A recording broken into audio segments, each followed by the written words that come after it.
Good evening, everyone. We are about to begin with the another chapter of statistics. After completing mean, median, mode, and dispersion, we are about to start with correlation. So we'll try understanding first the meaning of correlation. पहले हम correlation की meaning समझेंगे. Correlation की meaning समझने के बाद conceptually clear होने के बाद हम रिग्रेशन पर जाएंगे. जितना कोरिलेशन आपका स्ट्रांग रहेगा उतना ही रिग्रेशन आपको इजी लगेगा. ठीक है. सो बहुत स्लो एंड स्टडी जाएंगे. हर एक पॉइंट के बाद मैं आपको इनफ टाइम दूंगा सिर्फ समझने के लिए. सो आई रिक्वेस्ट कि आप लोग लिखने का टाइम जो है नहीं लें या साथ में लिखते नहीं जाइए तो ज़्यादा better. You have to stay quiet and calm and try to understand each and every line. Try to understand each and every line. The very first is, what do you understand by correlation? Correct. सबसे आसान भाषा में अगर मैं कहूं तो correlation का मतलब होता है रिलेशन बिटवीन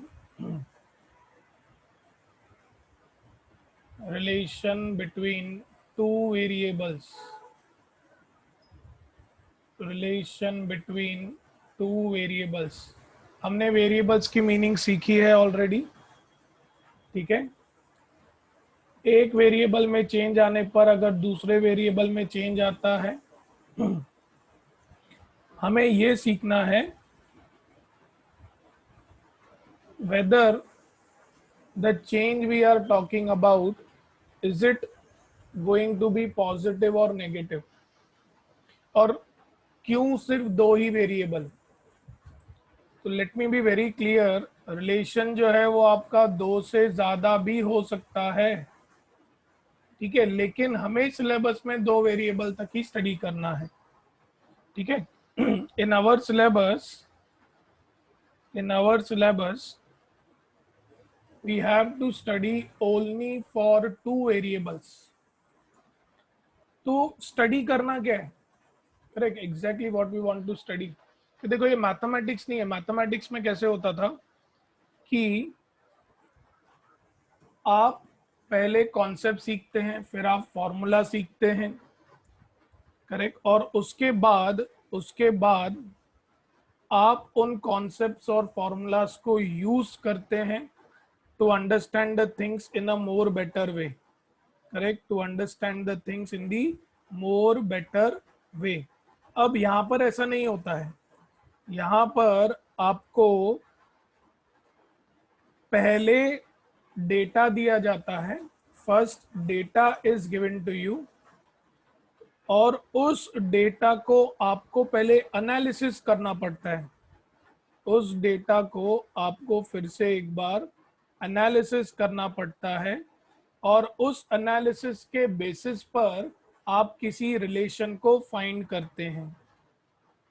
उस एनालिसिस के बेसिस पर आप किसी रिलेशनशिप को फाइंड करते हैं. करेक्ट.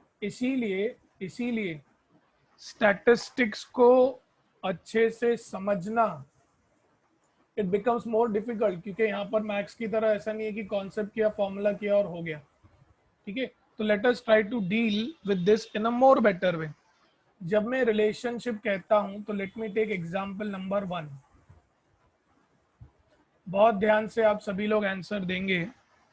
मैं आपको कहता हूं कि अगर डिमांड किसी चीज की बढ़ रही है और करस्पॉन्डिंगली प्राइस भी बढ़ रही है, और डिमांड अगर किसी चीज की घट रही है तो करस्पॉन्डिंगली प्राइस भी उसकी घट रही है, तो इसका मीनिंग क्या होगा? What will be the meaning of this? क्या कोई बता सकता है?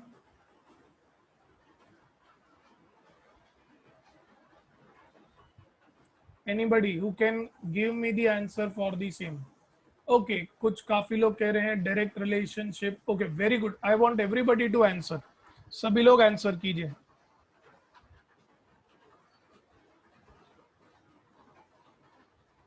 वेरी गुड,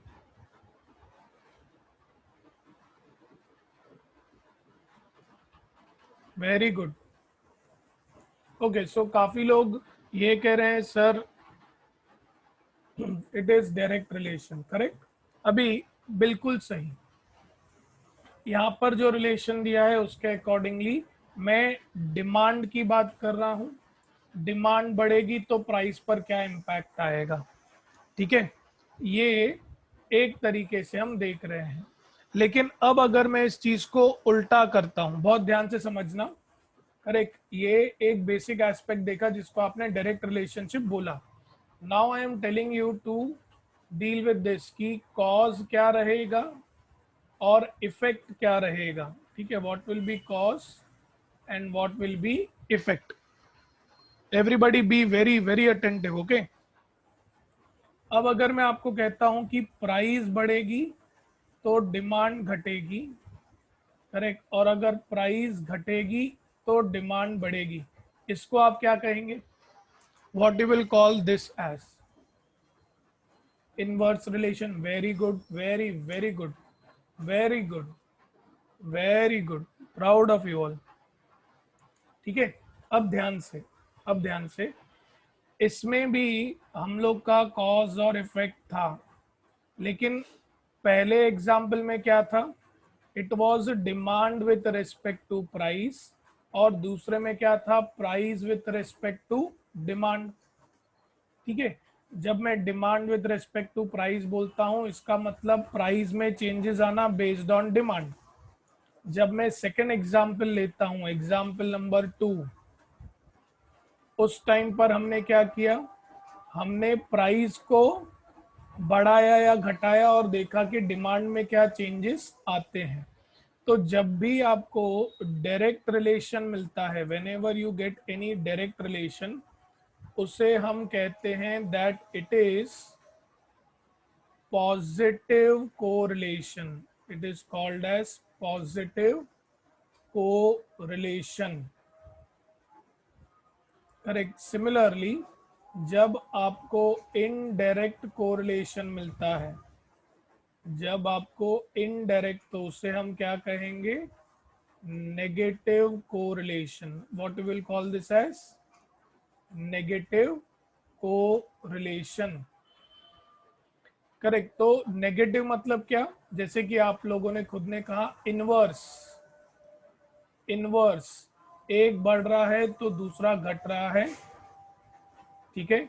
और अगर मैं आपसे डायरेक्ट की बात कर रहा हूं तो इट विल बी व्हाट? जैसे कि as you told direct, it is direct को relation, okay. Now just a second. When I know now what is direct and indirect, positive and negative correlation, correct, now I can move ahead. हमें syllabus में सिर्फ दो variables का correlation study करना है, लेकिन नाम आपको मालूम होने चाहिए। whenever you will talk about more than two variables, तो आप उसे कहते हैं मल्टीपल कोरिलेशन। क्या कहते हैं उसे? सभी लोग बताइए। जब भी दो वेरिएबल से ज़्यादा की बात होगी तो आप उसे क्या कहने वाले हैं? Multiple correlation. जब भी दो वेरिएबल से ज़्यादा होगा। लेकिन हमारे सिलेबस में क्या है? We need to study only for how many variables? Two variables. तो इसको नाम क्या दिया है? इसको नाम दिया गया है सिंपल कोरिलेशन। क्या नाम दिया है हमने इसको? simple correlation. We have given the name as simple correlation. तो यहाँ से मैं आपको पहला नोट बता सकता हूँ, that is relationship. Relationship between, relationship between two variables, relationship between two variables is called as, relationship between two variables is called as simple correlation. Relationship between two variables is called as simple correlation. Correct? Now, अभी correlation exactly है क्या? Is it going to be magnitude or is it going to be the direction? ठीक है, सो बहुत ध्यान से, बहुत ज्यादा ध्यान से, whenever I am talking to you about correlation, तो दो चीजें ध्यान में आती हैं. There are two things which should come to your mind. एक तो डिग्री ऑफ कोरिलेशन क्या है, what is the degree of correlation, और दूसरी आती है कि डायरेक्शन ऑफ कोरिलेशन क्या है. करेक्ट. तो जब मैं आपको ये कहता हूं that what is the degree of correlation, correct, इसका मतलब ये होता है कि दो चीजें आपस में किस हद तक एक दूसरे के ऊपर डिपेंडेंट है. How much dependent they are, how much dependent they are on each other, how much dependency. Correct. जैसे कि से मैं कहता हूं 0.71 से ये तकरीबन परसेंटेज में करूंगा तो 71% डिपेंडेंसी है. करेक्ट. तो ये जो मैग्नीट्यूड की हम बात करते हैं ना, इसको हम कहते हैं मैग्नीट्यूड. मैंने प्लस माइनस कुछ भी नहीं दिया है इसमें भाई. मैं सिंपल एग्जांपल देता हूं आपको, ठीक है, सिंपल एग्जांपल देता हूं. फॉर एग्जांपल, अगर मैं आपको ये कहता हूं कि height of the sun, height of the sun is dependent on height of the father, height of the sun is dependent on height of the father. तो किस हद तक रिलेटेड है उसको हम क्या कहेंगे, उसको हम क्या कहेंगे, डिग्री. भाई अगर पिता की हाइट बड़ी है, करेक्ट, तो बेटे की हाइट जो है वो बड़ी होगी कि नहीं. अगर नहीं तो कितने पॉसिबिलिटीज हैं, अगर हाँ तो कितने पॉसिबिलिटीज हैं. करेक्ट. तो how much dependency is of the height of son with respect to the height of father. इसका मतलब ये देखना कि अगर पिता की हाइट बड़ी है तो कितना परसेंट चांसेस है कि बेटे की हाइट भी बड़ी हो. What is the dependency of the height, correct, depending upon son and father. लेकिन जरूरी नहीं है कि अगर पिता की हाइट बड़ी हो तो बेटे की हाइट भी बड़ी होनी चाहिए. देखो, और बहुत सारे कैरेक्टरिस्टिक्स भी होते हैं ना. हो सकता है कि बेटे की हाइट जो है वो मम्मी पर जाए या दादा दादी पर जाए. ठीक है, देयर आर चांसेस. तो अगर ये रिलेशन सही आ जाता है तो हम कहते हैं इट इज पॉजिटिव. और अगर नहीं, सोचो पिता की हाइट के ऊपर डिपेंडेंट नहीं है, मम्मी पर डिपेंडेंट है या किसी अदर फैक्टर्स पर डिपेंडेंट है, करेक्ट, तो then it can be negative also. Negative मतलब बहुत कम रिलेशन है, बहुत ही ज्यादा कम रिलेशन. करेक्ट. और पॉजिटिव और नेगेटिव जो है ये आपको डायरेक्शंस बताते हैं. पॉजिटिव और नेगेटिव आपको क्या बताते हैं, डायरेक्शंस. और डिग्री क्या बताता है, till what extent they are dependent, till what extent, till what extent they are dependent. And if it is turning out to be true, so हम कहेंगे positive. It is turning out to be false, हम कहेंगे negative. तो positive और negative क्या decide करता है कि जो दो वेरिएबल्स के बीच में, जो दो वेरिएबल्स के बीच में रिलेशन है वो कितना स्ट्रांग है, how much strong it is. ठीक है, अगर पॉजिटिव है तो अच्छा स्ट्रांग है, नेगेटिव है तो वीक है. करेक्ट, नेगेटिव है तो वीक. हम ये नहीं कहेंगे कि पॉजिटिव मतलब बहुत अच्छा, नेगेटिव मतलब बहुत गंदा. नहीं, पॉजिटिव मतलब there is good and negative मतलब इट इज वीक. ठीक है. Till here anybody having any doubt? So once we know about degree and direction, to understand correlation we have three different people, or we need to study three different type of correlations. तीन अलग अलग type के हम correlations study करेंगे. जिसमें सबसे ज्यादा important है आपका Karl Pearson coefficient of correlation. Karl Pearson coefficient of correlation, ठीक है। जो सेकंड है, करेक्ट, वो है आपका Spearman's rank correlation coefficient. Spearman Spearman ranks correlation coefficient. और जो तीसरा है वो है आपका coefficient of concurrent deviation. Third is coefficient of concurrent deviation. तो आपको ये तीन अलग अलग कोरिलेशंस जो हैं वो स्टडी करने हैं। You need to study these three different correlations, ठीक है। Okay, Karl Pearson coefficient of correlation is denoted by R, small r.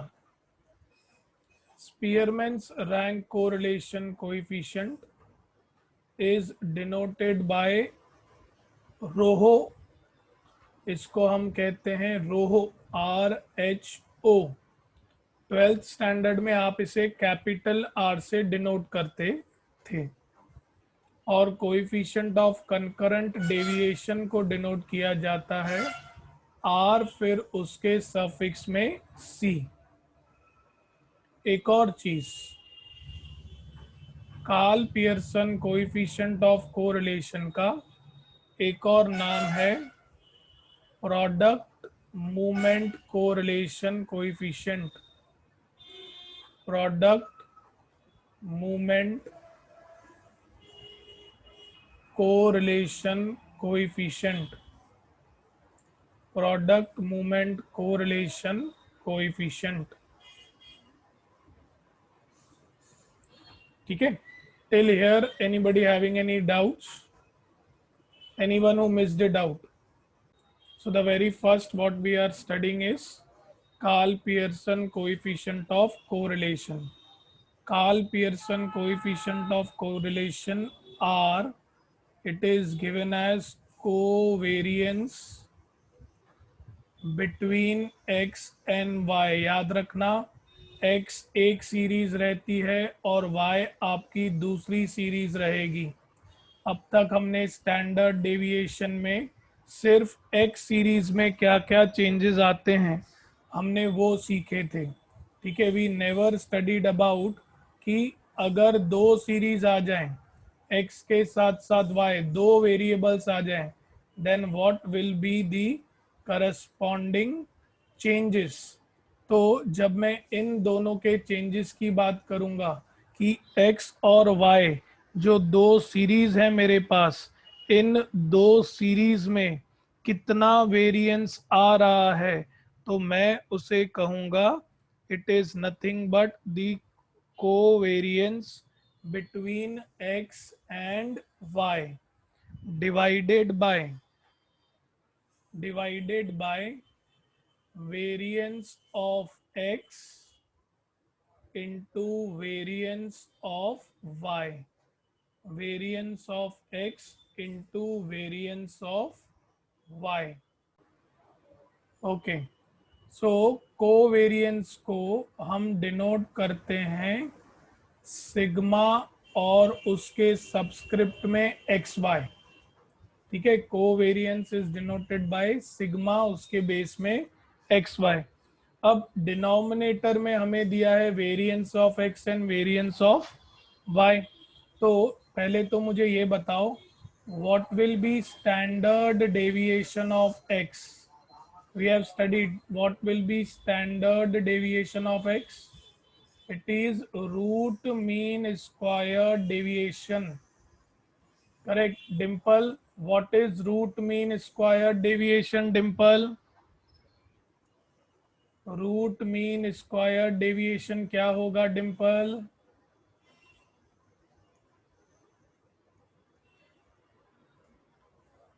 क्या आप बता सकते हैं? मीन मीडियन मोड हमने इन डिटेल सीखा है स्टैंडर्ड डेविएशन के बारे में। तो root mean square deviation is given as dash,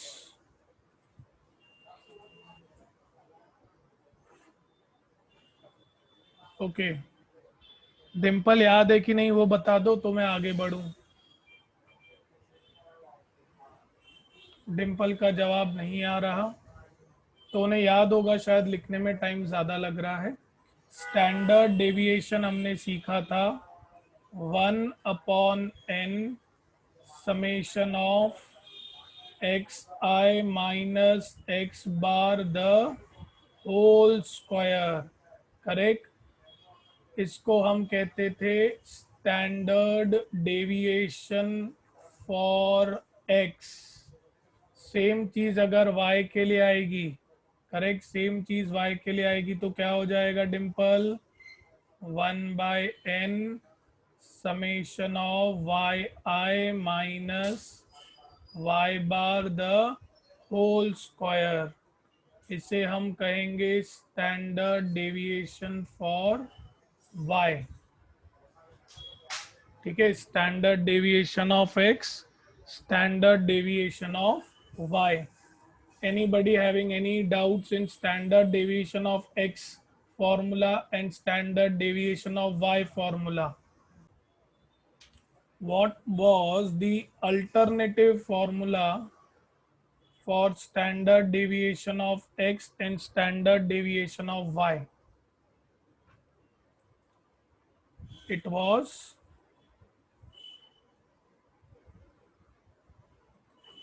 anyone? Summation of xi square, summation of xi square divided by n minus x bar square. Similarly अब अगर मैं आपसे स्टैंडर्ड डेविएशन ऑफ वाई पूछूंगा, if I ask you standard deviation of y, this will be square root of summation of y i square divided by N minus y bar square. मैं आपको formulas revise करवा रहा हूँ। योगिता, आपने कहा था आपको डर लग रहा था थोड़ा, या किसी ने मेरे को कहा था, so it is for them I am revising, it is for them I am revising the things.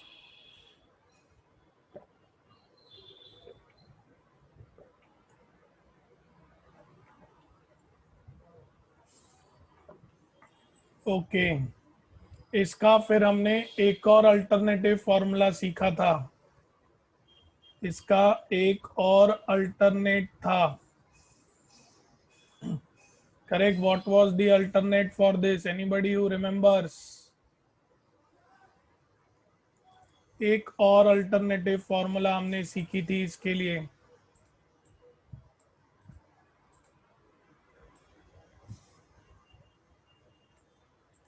Okay, उस अल्टरनेटिव में ये जो मीन है इसको हमने निकाल दिया था, करेक्ट। एक्स बार और वाई बार, इनकी जगह पर क्या आ जाएगा?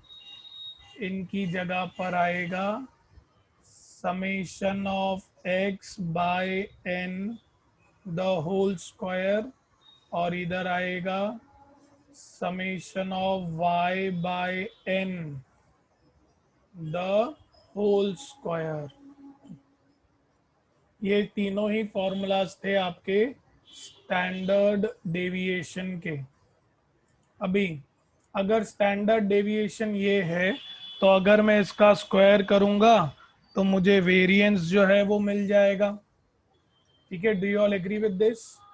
मुझे वेरिएंस मिलेगा कि नहीं अगर मैं स्क्वायरिंग करता हूं तो? स्टैंडर्ड डेविएशन स्क्वायर, कुछ याद आ रहा है आपको? Standard deviation square is variance, true और false? Standard deviation square is variance, true और false? Okay, on a similar note, on a similar note, अब हमें कोवेरिएंस समझना है।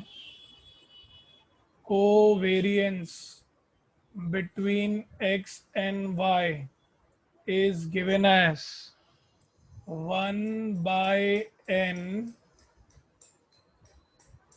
square root of 1 by n square root of, sorry summation है, जहां तक मुझे याद है समेशन है, yes, 1 by n summation of xi minus x bar into yi minus y bar. This is the formula of covariance. Product of sum of deviations from respective mean. जो मैं बोल रहा हूं उससे मैं लिखूंगा अभी, product of sum of deviations from their respective means. Let me write it for you. Covariance is what? Product of sum of deviations. Deviation किसका? x का और y का. Deviations of x and y from their respective means. From their respective means. Correct? This is what you call as your covariance. इसको हम क्या कहते हैं? Covariance कहते हैं. अभी एक क्वेश्चन आपसे, you need to answer true और false. Can I say that this denominator, correct, is nothing but the geometric mean of variance? Geometric mean of variance of x and variance of y. True or false?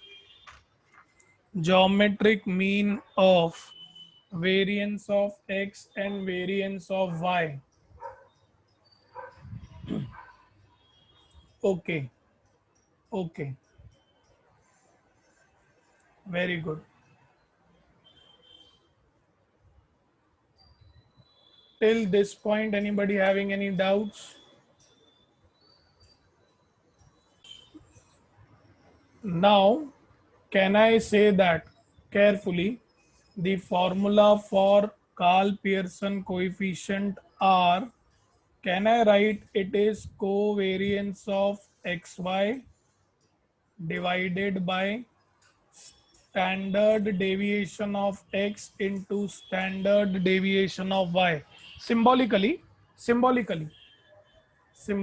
do you all agree with this? Symbolically, R as, okay, very good. Okay, or can I say that R is equal to covariance of xy divided by square root of variance of x into variance of y? Do you all agree with the second one also? Yes or no? Variance of x into variance of y. Do you all agree with the second?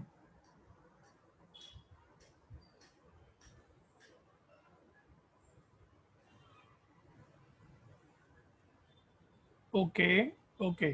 सो जैसे हमारे पास standard deviation के formulas थे, फिर उसके alternative हमारे पास formulas थे, वैसे ही हमारे पास कोवेरिएंस का भी कुछ ना कुछ तो अल्टरनेटिव फॉर्मूला रहेगा. ठीक है, सो हम उसे भी डिराइव कर लेंगे, सो दैट सेम डेरिवेशन जैसे हमने पहली बार प्रोबेबिलिटी डिस्ट्रीब्यूशन में सीखा, फिर हमने स्टैंडर्ड डेविएशन में सीखा, फिर उसके अल्टरनेटिव फॉर्मूलाज में सीखा, आज similar kind of derivations we are going to see for the third time. हम तीसरी बार अभी सीखने वाले हैं इन चीज़ों को, ठीक है। तो covariance is what I am going to start with. Let me begin with covariance.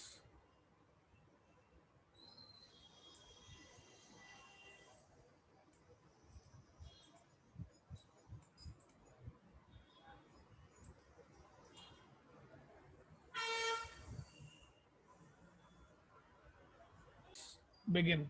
So let us consider only the right hand side. Can I say that summation will remain as it is? First let us multiply these two brackets. कैसे multiply करेंगे? X into y will be xy, x into y bar, so this will be minus x y bar, फिर minus x bar into y, फिर इधर क्या आ जाएगा? Minus x bar Y bar, ठीक है। Multiplication, anybody having any doubts? Multiplication, anybody having any doubts? Okay, 1/n वैसे ही रहेगा। Summation जो है वो हर एक को मिलेगा, correct. I am not going to revise summation rules for you all. Summation हर एक को मिलेगा। It will be summation of x Y minus summation of x Y bar minus summation of X bar Y minus summation of X bar Y bar, ठीक है। Now carefully, 1/n will remain as it is. This will be summation of xy. हमने सीखा है, keeping in mind one of the properties जिसमें constant जो है वो क्या होता है? बाहर आ जाता है। सो y बार बाहर आ जाएगा। This will be summation of x। Similarly इस टर्म में से क्या बाहर आ जाएगा? एनीवन? इस टर्म में से क्या बाहर आएगा? एनीवन? x बार जो है वो बाहर आ जाएगा, करेक्ट। तो अंदर क्या बचेगा आपके लिए? Summation of y। अभी यहाँ पे जब भी आप समेशन ऑफ कांस्टेंट्स की बात करते हैं, समेशन ऑफ कांस्टेंट क्या होता है? Constant times n। So this will B x bar y बार और क्या आ जाएगा इधर बेटा? n, correct. अभी ये जो बाहर n है ये अंदर सभी को मिलेगा। So this will be summation of x y divided by n minus y bar summation of x by n minus x bar summation of y by n minus x bar y bar n divided by n, ठीक है। So carefully, it will be plus. अब ध्यान से, n will get cancelled over here, n cancel हो जाएगा। ये summation of y by n will be y बार और ये summation of x by n ये हो जाएगा x बार, ठीक है। So this will be summation of x y divided by n minus y bar x bar minus x bar y bar plus x bar y bar. तो एक बार x bar y बार जो है वो cancel हो जाएगा, correct. तो आपके पास क्या बचेगा? What are you left with?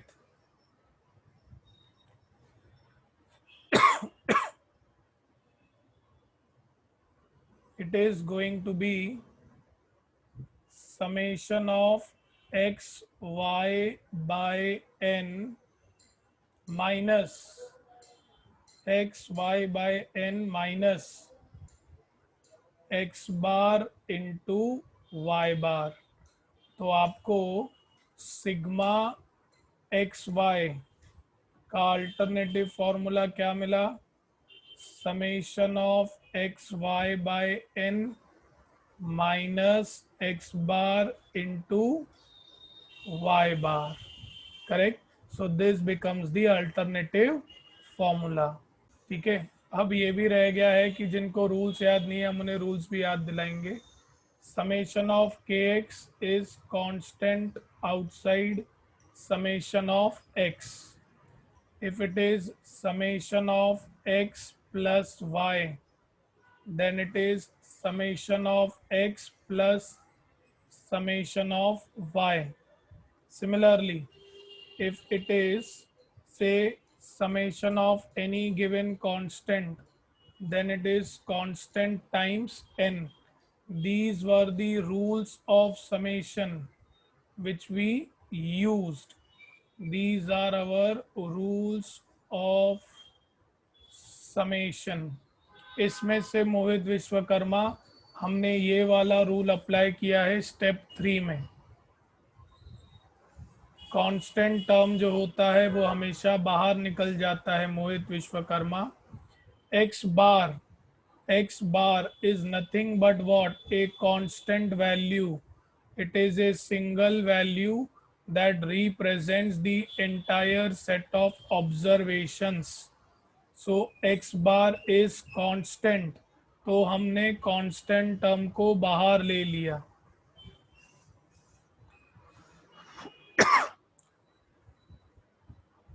Any other doubts? Got it sir. ठीक है मोहित, लेकिन नुकसान आपका ही है, मेरा नहीं है। अगर आपको प्रॉपर्टीज याद नहीं है तो मेरा क्या है बेटा, मैं तो रिवाइज करवा दूंगा, वो मेरा काम है। लेकिन ये चीज़ हमने 3 बार की है बेटा, तो आपको याद होनी चाहिए। करेक्ट। स्टैटिस्टिक्स के फॉर्मूलाज में नहीं तो बहुत दिक्कत आएगी आपको। ठीक है। Any doubts to anyone?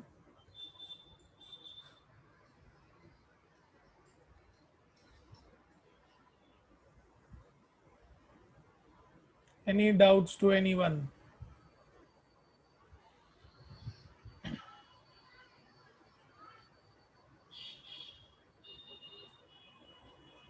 Okay. So we are stopping here. We'll stop here.